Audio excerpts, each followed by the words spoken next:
Sa kahigayon ni Ana, nagkatipok kaming managhigala ug nagkinumustahanay. Kining isa nako ka higala miingon ako'y nadawat nga text mahitungod sa tao nga mi-describe sa iyahang kaminyoon pinaagi sa kanta. Ug kining maong tao nga nag-text miingon, sa unang 5 ka tuig, ang kanta sa managtihayon, himaya sa Dios ug aleluya. Human sa 5 ka tuig, mibalhin ang kanta. Ug ang kanta, Ginoo, maluoy ka. Kristo, maluoy ka. Apan sa nagkadugay na ang kaminyoon, mibalhin pagyud ang kanta, ug ang kanta nagtituluhan na, kunin mo o Dios.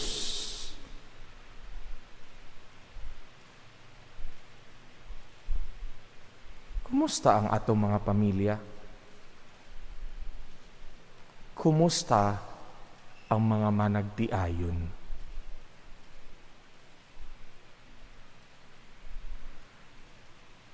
Nindot kaayo nga balikan ang pagtulunan sa sociology nga nag-ingon, ang pamilya hulagway kung unsa ang katilingban. Ug ang katilingban hulagway kung naunsa na ang pamilya. Kumusta na di ay ang atong mga pamilya? Kumusta na di ay ang pamilyang Pilipino? Sa naghingapos na ang tuig sa simbahan, nining ika-27 nga Domingo sa ordinaryong panahon, ang simbahan nagpabalik ka nato ngadto sa pamilya kung kumusta na siya.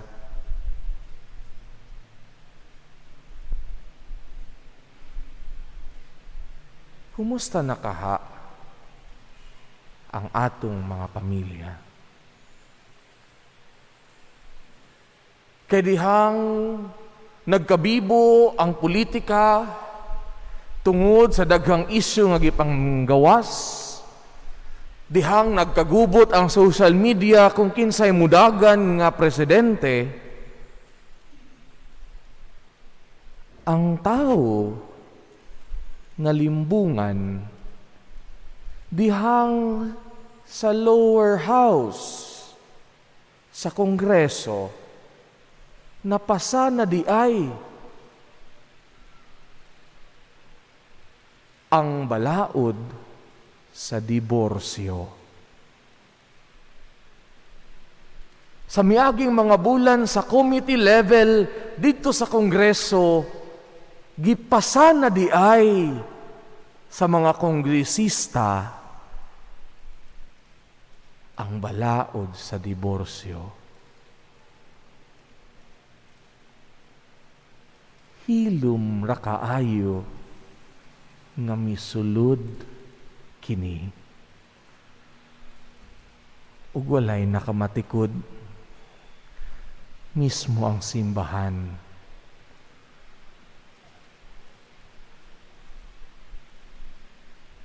Ana na lang may duha ka nasod sa tibuok kalibutan ang walay diborsyo. Ang Pilipinas o ang Vatican.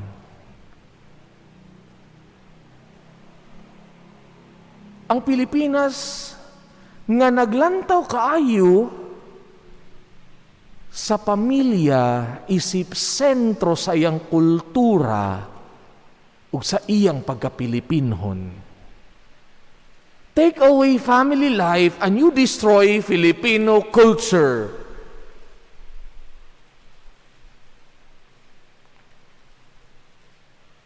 Ang pagbatok sa simbahan sa diborsyo, wala nagpasabot nga ang simbahan dili sensitibo, buta ug bungol sa kalisod.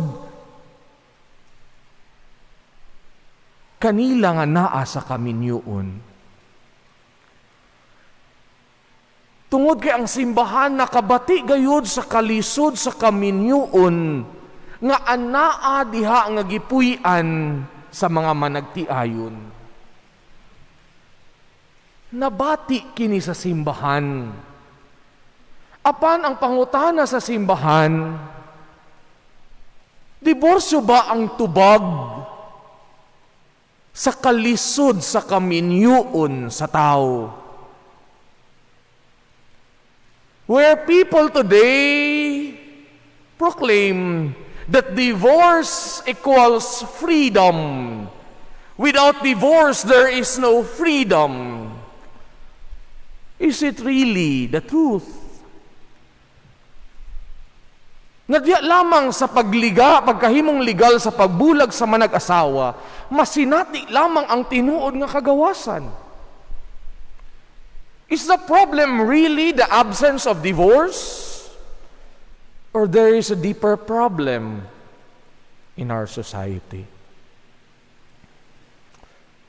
Nahinumduman ako ang sa kakaraan nga kasinatian diyang bag-o pa kong pari. Diyang anak kami sa usa ka golden anniversary sa managtiayon. Og dito sa likod, kaming mga pari, among gibinuangan ang managtiayon o giignan. Nay, tay, pagkaswerte ninyong duha, unsay inyong sikrito nga nagdugay man mo. Ang ilang tubag, mitubag dayon ang babae nga nag-ingon, hay, mga pader, may nalang na'y Ginoo. Kay kung wala pa'y Ginoo, dugay ko ragibulagan kining akong bana.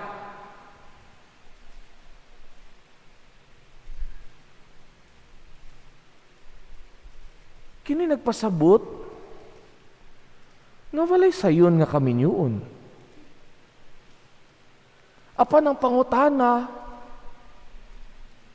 unsa di ay ang atong pagsabot sa kaminyoon? I think the problem is not about how do we escape from marriage. Unsaon nato paglikay sa kaminyoon o paggawa sa kaminyoon, kundi unsa di ay ang atong pagsabot sa kaminyoon. Kay isip batang pari, usa sa akong mga nakita, mao,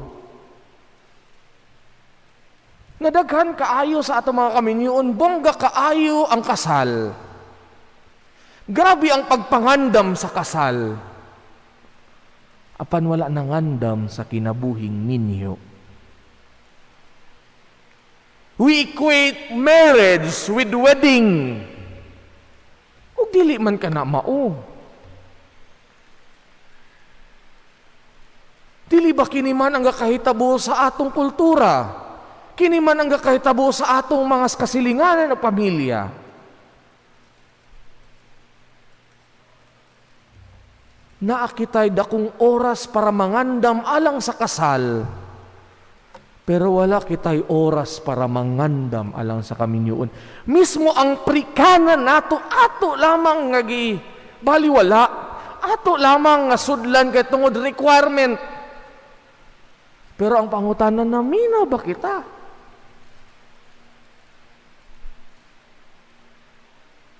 Is really divorce the answer to the problem of marriage in our country?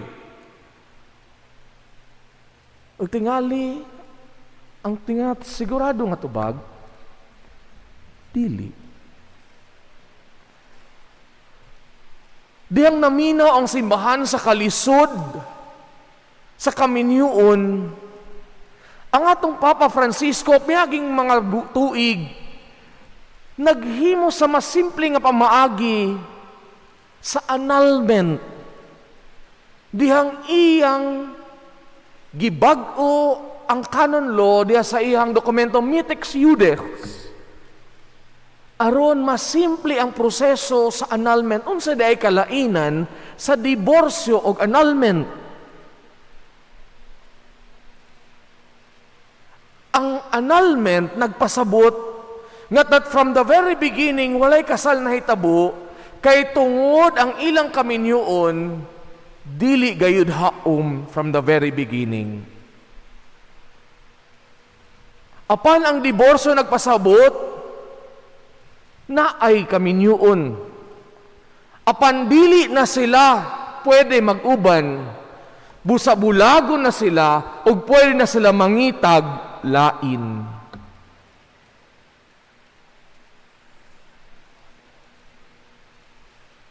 Ug alang kanato, tataw kaayo, klaro kaayo ang ato mga pagbasa nga nagpahinumdum. The problem is not really how do we get out of marriage if we have a problem? Apan ang dako nga pangutana, nangandam ba kita bag-o musulod sa kaminyoon? Have we prepared ourselves to enter into marriage? Ang pari bag-o mahiordinahan, napulo ka tuig nga mag-eskwela para sa kinabuhing pari. Ang minyo, duha lang kaadlaw nga prikana, di pagyud tungahan, di pagyud paminawan, kay tungod wala na'y pulos, kay busy mangitag asa pagpalit og Buddha, asa mangita og kaning pagkaon, asa mangita og mga pasalubong, ug pag-abot nga natanaw nila, di man day mao ang akong gisudlan, ang simbahan, ang basulon. Ngano walay diborsyo? Ngano atong batukan ang diborsyo?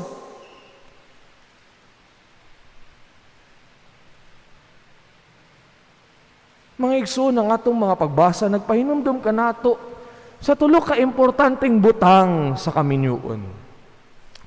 Una, ang tao gihimo aron makiglambigit, makigrelasyon. Di ang gibuhat sa Dios ang tao, wala niya gibuhat ang tao para mag-inusara. We are meant to relate not just with others, but with someone. Mao nang rason nga no gibuhat sa Dios ang babayi, aron ang panag-uban sa babae ug lalaki mamahimong mao ang timos nga pakigrelasyon.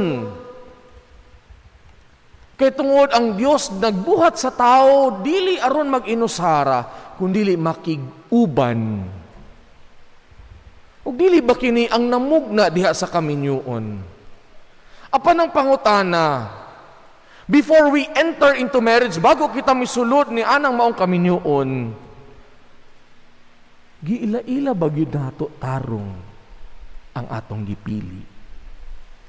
Gidawat bagayod nato og tarong ang atong gipili.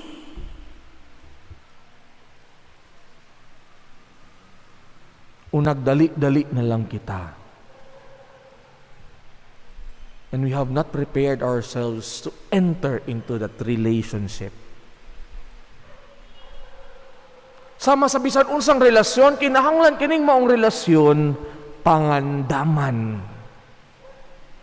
Ug dili lamang sa pangandaman, kinahanglan pud siya puy-an. Sa upat na ako katuig nga pagkapari, sa daghang mga tao nga muduol para magpangutana sa ug magstorya sa ilang kalisod sa kaminyoon, ako nakita nga usa sa sinugdanan nga hinay-hinay nga maguba ang kinabuhing minyo. Kung usa o ang paris mismo, hinay-hinay nang mag-inusara. Kung ang panag-uban hinay-hinay nang mag-iya-iya, then marriage is meant to be broken. Kung wala na'y panag-istoryahanay, wala na'y pagsinabtanay, wala na'y pagpaminaway, wala na'y pag-uban sa kaon, wala na'y pag-uban sa ampu, wala na'y pag-uban sa pagsimba. Those are red flags of married life. Andam ba ka makig-ustorya bisan dili mao kamo og paghunahuna? Andam ba kag maminaw sa iyahang pagsabot bisan ka na kontra sa imong pagsabot? Andam ka bang mudawat kaniya bisan ka na dili mao ang imong gilantaw kaniya?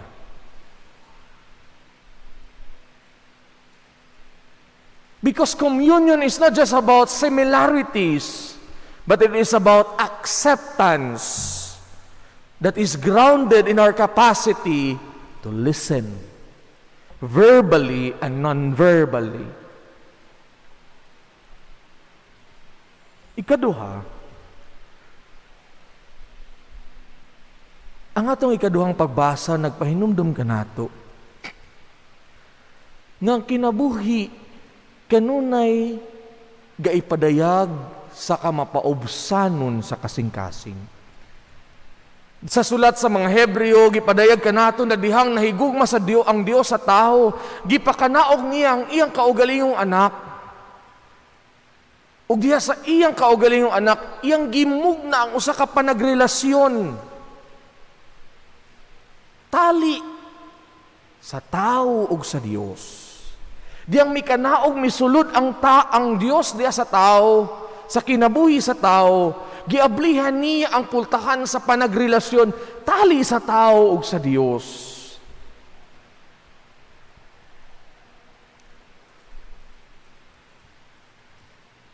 Diya mismo kang Kristo, gihatagan kita og ihemplo sa pagpanginabuhi isip pamilya ug managtiayon.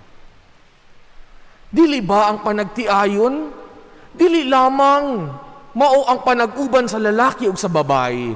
Di na ko malimtan ang akong maestro nga nag-ingon, in every wedding, that wedding day is the end of the love story between the couple. Ang adlaw sa kaminyoon mao ang katapusang adlaw sa istorya sa gugma mahitungod sa manag-asawa. Kundili kana mao ang unang adlaw between a new love story between the couple and God. Dili na mahitungod sa ilang duha, kundili nilang duha ug sa Dios.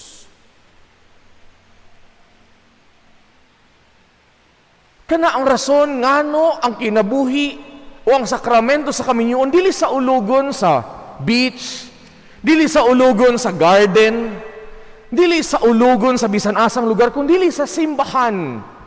O sa ulugon kini atubangan sa altar. Tungod sa aron mamahinumduman sa managtiayon, nga ang ilang sudlan dili sayon nga kinabuhi.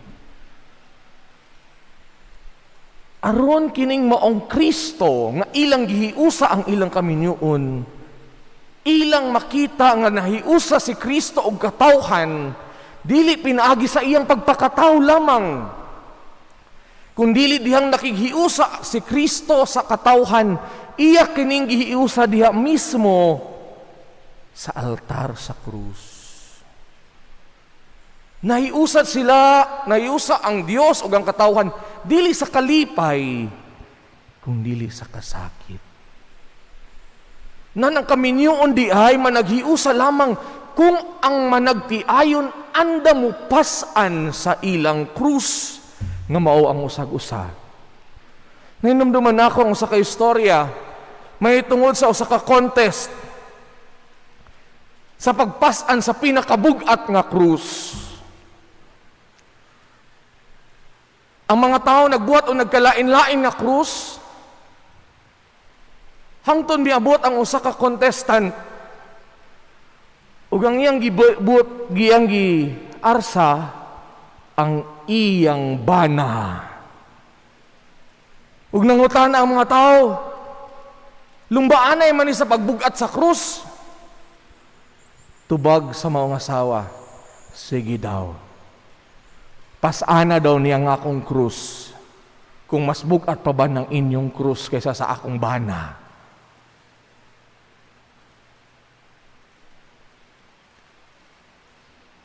Kung atong balikan, ngano nagbulag, ngano kinahanglan na ay diborsyo? Tungod kay gusto sa mga minyo, gusto nato mangin sayon. Gusto nato sayon lang ang kinabuhi. Gusto nato kung masakitan ta, sakto na. Gusto nato kung dili nato makuha nga atong gusto, sakto na. Tungod kay gilantaw lamang nato ang atong kaugalingon. Apan sa Jesus nagpainumdum kanato, diyang gilantaw niya kita, mihalad sa sayang kaugalingon sa krus. Katapusan, si Jesus sa Ebanghelyo nagpahinumdum. Unsay sinugdanan sa panagbungkag, mao ang pagkatig-a sa kasing-kasing. Stubbornness of heart.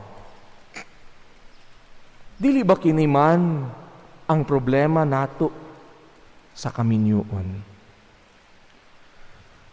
Dihang ang mga managtiayon, dili na mo sabot. Ang managtiayon, dili na mo bati. Ang managtiayon, dili na makalantaw eye to eye with their partners. Ang managtiayon, dili na mo dawat kung kinsay sayop o dili na andam magpasaylo. Kung hinay-hinay ng gitig-a ang kasing-kasing.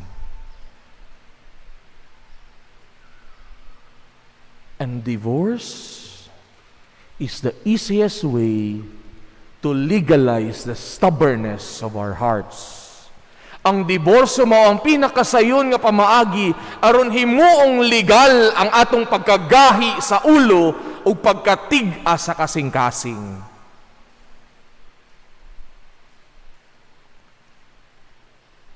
Kaya diha, sa atong pagpangita, sa atong kaugalingong kalipay, wala nato gilantaw ang kasakit sa pamilya. Tanawa. Kinsa katong mga pinaka-problematic nga mga bata o mga batanon? They are the product of broken families.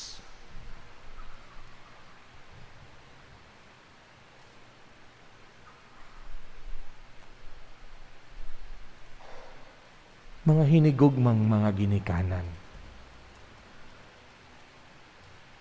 Kining maong ikapahuag 7 nga Domingo sa ordinaryong panahon, naghagit ka nato sa pagpangutana.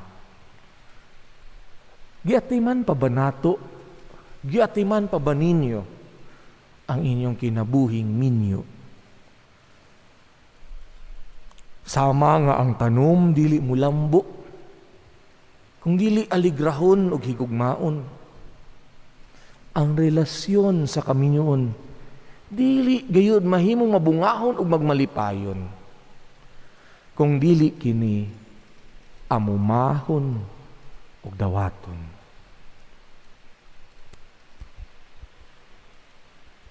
Ana ay manunulat nga nag-ingon, the secret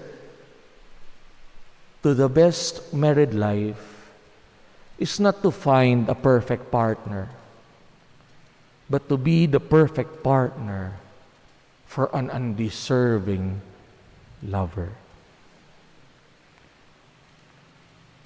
Ang sekreto sa kinabuhing minyo, dili ang pagpangita og perpekto nga paris, kundili ang pagkahimong perpekto nga paris ngadto sa hinigugma, bisan kung dili siya perpekto. Kini ang gibuhat kanato ni Jesus sa krus. Diyang nagpakamatay siya sa krus, wala siya nag-ingon, kinahanglan di na ta magmakasala para iya siyang ihalad ang iyang kaugalingon sa krus. Kung dili dito sa krus, mingon siya, bisan pa og magpakasala ka, higug maon ko ikaw. And it is only that love that can change a hardened heart. Kung ang atong mga pamilya, atong panalipdan, umulon ug palambuon, sigurado kita nga ang katilingban mahimong mabungahon ug malipayon.